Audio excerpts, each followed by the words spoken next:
Hola nuevamente. Me da mucho gusto darle la bienvenida a una charla más de la serie Resiliencia del Golfo de California.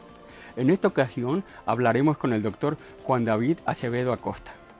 En este artículo titulado Flujos de diatomeas anómalamente bajos durante el periodo 2009-2010 en Cuenca Alfonso, Golfo de California, en esta charla el doctor Acevedo Acosta nos explica que a lo largo de su investigación se describen las condiciones hidrográficas que gobiernan las variaciones estacionales de los flujos de diatomeas en Cuenca Alfonso, localizadas al suroeste del Golfo de California. Ellos usaron datos de series de trampas de sedimentos del 2008 al 2012. Las variaciones estacionales de las diatomeas planctónicas suelen incluir un flujo máximo en periodo de mezcla resultante del debilitamiento y ruptura de la termoclina, que se reanuda en mayo-junio. El fitoplancton se incrementa impulsados por los nutrientes suministrados por un remolino ciclónico en la Cuenca Alfonso. Bienvenidos, que disfruten la charla. Te damos la bienvenida, Juan David, a esta Muchísimas gracias, doctor. Bien, hoy vamos a platicar acerca del artículo de la investigación que publicaron en Progress in Oceanography. A mí me gustaría que nos platicaras un poquito de qué trata y qué tipo de organismo estás estudiando. Bueno, el artículo trata sobre la importancia que tienen las diatomeas en el registro sedimentario y cómo el estudio de la producción de ellas en la columna de agua, su proceso de hundimiento, cómo es colectado en las trampas de sedimento, este proceso permite hacer un monitoreo constante, ¿no? Que es una de las deficiencias que se tiene al momento de trabajar en el océano. Y las trampas de sedimento dan esta, ¿cómo se podría decir? Esta bondad, ¿no? Que permite hacer estudios continuos y con ello acceder a una mayor cantidad de información de manera como más fina. Entonces, este estudio lo que buscábamos era poder entender la producción primaria y cómo ésta responde ante la variabilidad climática y a su vez el potencial que tienen los organismos fitoplanctónicos, en este caso las diatomeas, para conservar la señal climática durante su hundimiento y posteriormente que queda preservado en los núcleos de sedimento para en un futuro, que es lo que desarrollamos ya en parte del doctorado, el realizar las reconstrucciones climáticas de diferentes variables, ¿no? Entonces, más o menos lo que buscábamos en este artículo. Entonces, ¿pero qué son las diatomeas y qué tan diversas son en el Golfo de California? Bueno, para empezar, las diatomeas son microalgas, estas son fotosintetizadoras, son los precursores del oxígeno y hay los que también asimilan el CO2 atmosférico. Las diatomeas en el Golfo de California, pues la verdad son sumamente diversas, creo que están por encima de los 400 taxas, tanto en la columna de agua como en los ventos. Entonces son altamente diversas, ¿no?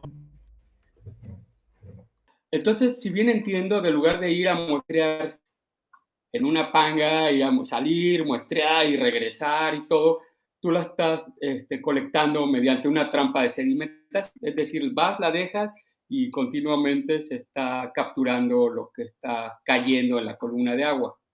¿Es así?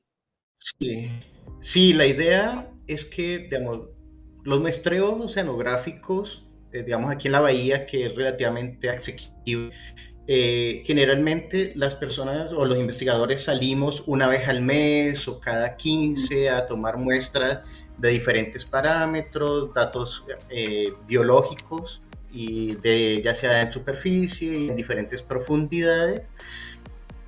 Pero este tiene como dificultad es el procesamiento de tanta información y la parte logística.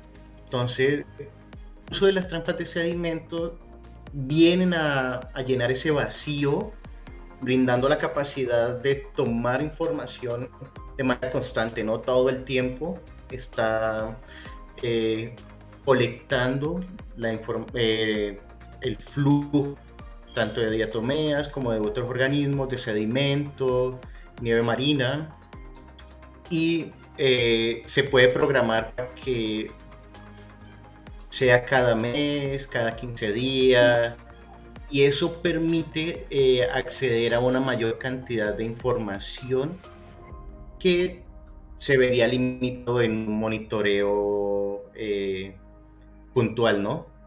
Cuenca Alfonso se ubica al interior de la Bahía de La Paz. Esta se encuentra en la parte suroriente del Golfo de California y es una zona altamente dinámica de diferentes procesos de mesoescala, así como también a nivel estacional. Entonces, es una zona con una gran cantidad de influencia de señales climáticas de diferentes escalas.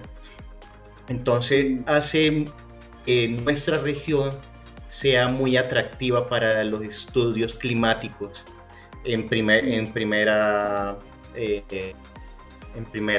La otra parte que hace interesante Cuenca Alfonso es que la bahía como tal, desde la parte norte y la isla Espíritu Santo, encuentra un umbral submarino que restringe el ingreso de agua intermedia del Pacífico, y esta condición hace que en el fondo de la cuenca se dé una capa de tóxica que restringe la presencia de organismos bentónicos en ella, y por lo tanto en el fondo marino no hay una bioperturbación por parte de organismos, lo cual permite que se creen sedimentos laminados de alta resolución en esta zona, y esto le da la condición a esta cuenca de permitir hacer estudios paleoclimáticos, dado que no todas las cuencas oceánicas tienen esta virtud.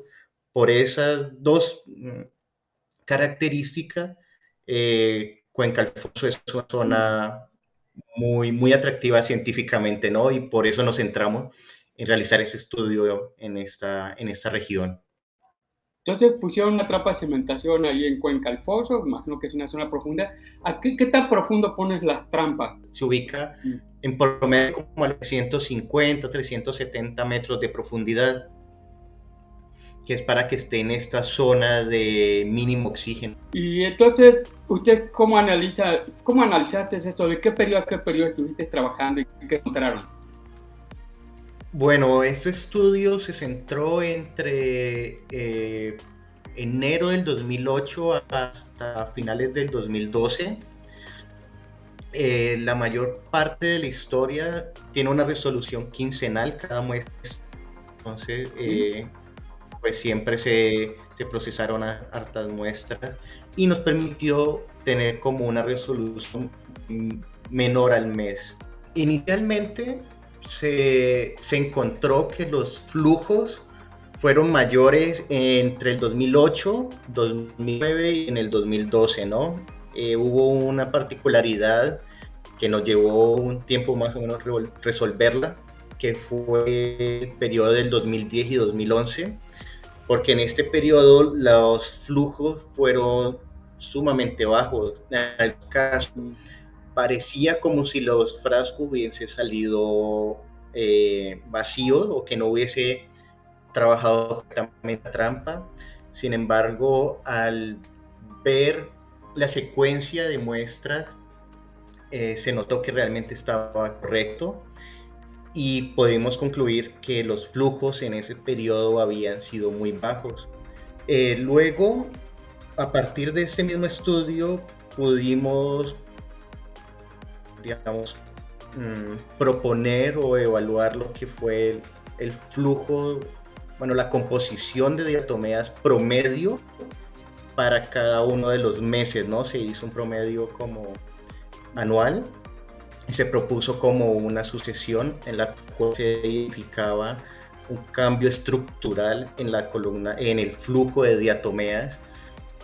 Nosotros identificamos que la bahía como tal responde tres periodos hidrográficos. Uno es un periodo de mezcla, ¿no? Que ocurre entre noviembre y marzo, cuando se intensifican los vientos, seguido de la activación del giro ciclónico, que es cuando ya el sistema se comienza a calentar y los vientos del noroeste se empiezan a debilitar y hay una transición en el cambio de ellos, y posteriormente un periodo de estratificación de la columna de agua, ¿no? Que es cuando hay un calentamiento del sistema. Y aunado a cada uno de estos periodos, se identificaron una serie de asociación de organismos de diatomea que fue característico para cada uno de ellos de manera promedio. Posteriormente, pudimos desglosar esta variabilidad, bueno, esta asociación promedio para cada uno de los años y ver la variabilidad que hubo en cada uno de estos, y encontramos la influencia de periodos de mayor frío, anómalamente fríos, otros de mayores temperaturas, como fue el caso del 2010-2011, que causó este descenso significativo en el flujo de diatomeas aquí en la cuenca. ¿Qué fue lo que causó esa baja flujo de diatomeas en esos 2 años? Para el 2008 y 2009 veníamos de una condición en la cual se habían presentado anomalías negativas en la temperatura superficial del mar asociadas a un evento de la Niña relativamente fuerte, y en la transición del 2009-2010 se cambia esta condición y comienza a actuar un evento Niño que entró en sinergia con otros índices, otros modos de variabilidad climática de mayor escala que causaron una intensificación de estas anomalías térmicas que afectaron negativamente la producción primaria de la zona, lo cual causó un descenso en la productividad y posteriormente se viese reflejado en el flujo vertical de las diatomeas durante este periodo. Entonces, eso fue lo que nos ayudó a entender y dar una explicación por qué había ocurrido este descenso en el flujo vertical durante este año en particular. Oye, ¿y quién fue el que inició este tipo de estudios de trampa de sedimentación en el Golfo de California y particularmente en Cuenca Alfonso? El que empezó este tipo de investigación aquí en México fue el doctor Norman Silverberg, un investigador canadiense que estuvo trabajando varios años aquí en Sisimat precisamente, y pues él tuvo la experiencia por fuera del país, trajo toda esta idea, me imagino que de la mano con la doctora Sancheta, que trabajó también un tiempo al interior del Golfo de California. Pero entonces, comparando Cuenca Alfonso en la Bahía de La Paz, ¿qué tan productivo es con respecto a otras regiones del mundo o de otras partes del Golfo de California? La doctora Sancheta trabajó en Cuenca Guaymas, que está más al norte, y es una de las zonas con uno de los mayores flujos verticales de diatomeas documentados para el Pacífico Norte, ¿no?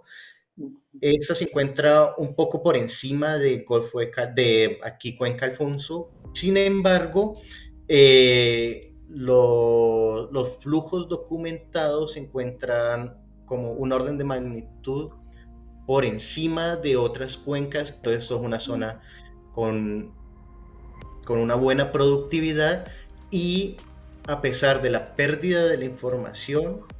Y fíjate que estuvimos también entrevistando a otro investigador que trabajaba ahí en Mazatlán con una trampa de segmentación para foraminíferos, y él nos platicaba que los foraminíferos tenían un exoesqueleto, digamos, calcáreo, y que si llegando a cierta profundidad se podían disolver, ¿no? Por el pH. Pero las diatomeas de alguna manera son resistentes a eso, o sea, digamos, todo lo que se muere de arriba llega a las trampas, o hay alguna pérdida así. Con respecto a las diatomeas, también hay una pérdida significativa de información, ya tanto cualitativa como cuantitativa, ¿no? Hay diferentes procesos que actúan sobre la pérdida de esta información, ya sea por procesos físicos, como procesos físicos, que sería como advección, procesos químicos que estarían actuando sobre las diatomeas en el momento que ya se muere y están en proceso de hundimiento. Oye, y entonces todos estos cambios en los flujos de diatomeas que van cayendo, ¿cómo eso de alguna manera refleja los cambios en la trama trófica, considerando que las diatomeas junto con otros organismos de fitoplancton son la base de la trama? Digamos, ¿qué tan diferente fue la productividad entre, por ejemplo, el periodo 2010-2011, cuando ves que fue muy bajo? ¿Qué representa para los organismos del resto de la trama trófica? Cuando hay una alta productividad en la columna de agua, digamos en los meses productivos, hay una mayor proliferación de células y pueden crear cadenas o colonias. Entonces, cuando hay mucha productividad, muchos organismos pueden estar alimentándose y, digamos, esta producción primaria puede pasar a otros niveles tróficos. Sin embargo, cuando las proliferaciones son masivas, estas pueden hundirse rápidamente y extraer todo ese CO2, toda esa producción hacia el fondo del océano y causar ese secuestro. Y de ahí potencialmente puede haber como una poca eficiencia en la transferencia energética a otros niveles tróficos. Ahí la importancia de vincular los estudios de la columna de agua con la trampa de sedimentos, porque nos dimos cuenta que la historia que nos cuenta la columna de agua a veces es contraria o un poco diferente a lo que encontramos en la trampa de sedimentos, y ello se puede extrapolar a lo que ocurre en los núcleos de sedimento, y con eso es que se hacen las reconstrucciones climáticas. Digamos que tú estás trabajando con embudos, que son las trampas de sedimentación, lo que hay. Una de las cosas importantes que encontramos es la relevancia de integrar lo que son estudios de la columna de agua, que son de la zona eufótica, para entender quiénes están aportando a la producción primaria, cuantificarla. Posteriormente, ver los procesos o la pérdida de información cuantitativa y cualitativa a través del uso de la trampa de sedimento, y posteriormente poder reconstruir las condiciones, ya sean oceanográficas o climáticas, que que infirieron en la producción a partir de los núcleos de sedimento. Y entonces, realmente parece que tu investigación tiene implicaciones a tratar de entender cómo los organismos producen la base de la trama trófica, o sea, los fotosintéticos, son afectados por el clima, ¿no? Básicamente ahorita que hay una tendencia internacional de saber qué es lo que va a pasar con los ecosistemas en los siguientes 10 años de la década de los océanos, el UNESCO y eso. ¿Qué planes tienen para el futuro? ¿Van a seguir haciendo este tipo de trampas o por alguna razón están en otro lado? ¿Cuál es el plan? Con respecto a la trampa de sedimentos aquí en Cuenca Alfonso, recientemente se extrajo la trampa de sedimentos, que había estado tomando datos durante la pandemia precisamente. Recientemente tuve la oportunidad de extraerla. La idea es poder continuar la serie de tiempo, porque realmente es muy valiosa, tanto para la parte científica como para el monitoreo de la variabilidad climática de la región. Y pues tengo entendido que la intención es darle continuidad a esta en los próximos años. Sin embargo, pues no sé si se vaya a instalar este año en particular, ya de pronto el próximo, por la complejidad logística que tiene, ¿no? Tanto la instalación como la extracción de esta. Pero sí sería excelente el poder continuar esta serie de tiempo, este tipo de esfuerzos que son enormes, son interdisciplinarios y arrojan muchísima información. son muy, muy bonitos, la verdad. No, seguro va a dar mucha información más si se puede seguir con esa serie. Bueno, pues queremos agradecerte por estar en esta entrevista con nosotros y saber que estás haciendo investigación en en esta línea de cambio climático y cómo afecta a los organismos de la base de la trama trófica. No, a ustedes, muchísimas gracias, Jaime.